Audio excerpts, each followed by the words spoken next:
first looked over the readings for today, I was a little confused. Today's gospel lesson is from John, and it's part of what's called the farewell discourse. Jesus says all of those beautiful things about love to his disciples right before he's arrested. Now, why, I asked myself, would the lectionary organizers put this gospel in Eastertide instead of during Lent? As I was pondering this question, my mind drifted back to the TV show that I just finished watching on Netflix. The show was a mystery, as are most of the shows I watch on Netflix, and after the big reveal in the finale, I kept going back over previous episodes in my mind, trying to put together all the clues, remember all the hints that were dropped, and all of a sudden it made sense. That's what the disciples must have done.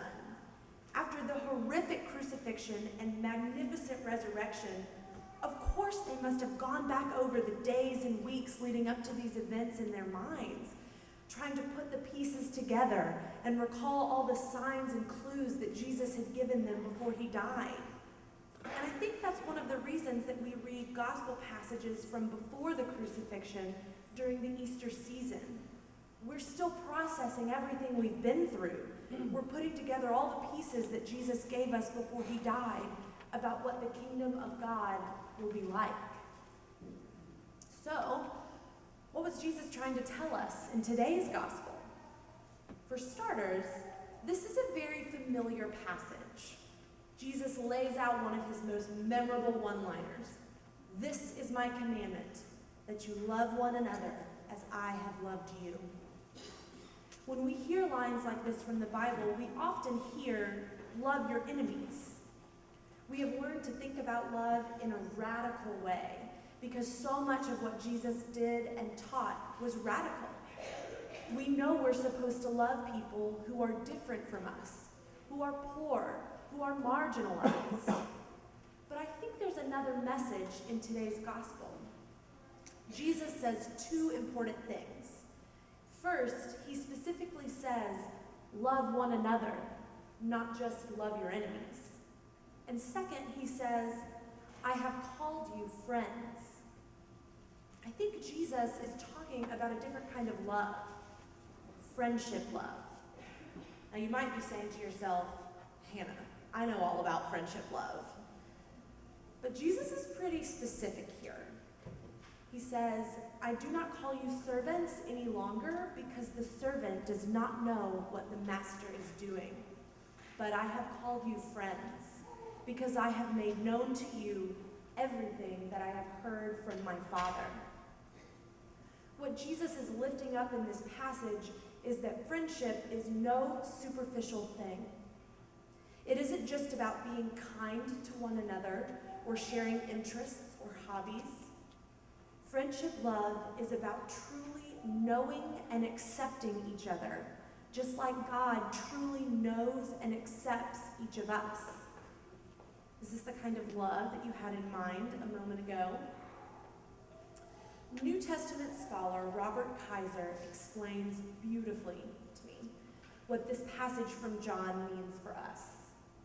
He says, if friendship is the essence of the love Christ has for us, how then does that fact impact our human relationships? Does it not sanctify them, even implying that through friendships we may experience God's love for us?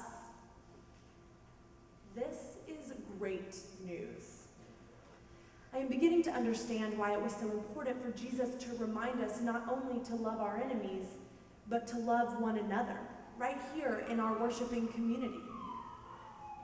We can't open our hearts and divulge the innermost parts of ourselves to just everyone we meet, but that's okay. Our friendships, like the ones we have here at St. Andrews, are really vitally important.